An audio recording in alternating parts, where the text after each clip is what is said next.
I'll start working in 5 minutes. That's what I tell myself. It's a classic move, right?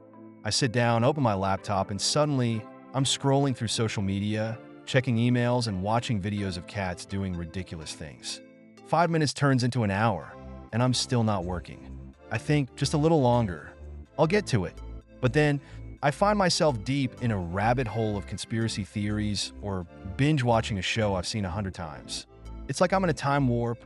5 hours later, I look up and it hits me. I've wasted half the day. So what happened? It's not that I don't want to work. I do. But there's this strange psychological barrier. It's like my brain is saying, you don't really want to start yet. Let's just enjoy this moment a little longer. It's a mix of procrastination and the allure of instant gratification.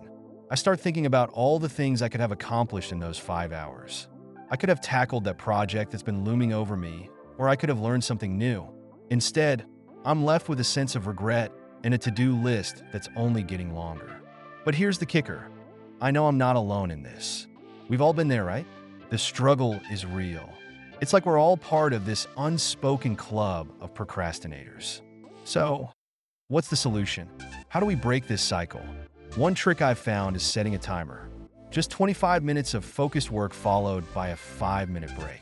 It's called the Pomodoro technique. It sounds fancy, but it's really just a way to trick my brain into thinking, hey, it's only 25 minutes. I can do anything for that long.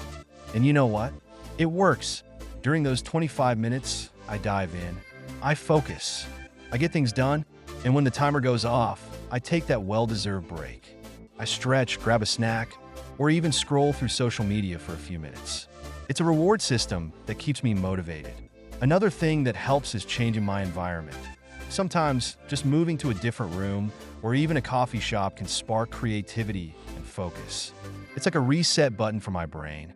And let's not forget about accountability. Sharing my goals with a friend or colleague can create a sense of responsibility. Knowing someone else is aware of my plans makes it harder to slack off. So, here I am, 5 hours later, finally ready to get started. I've wasted time, but I've also learned something valuable about myself. I realized that it's okay to stumble.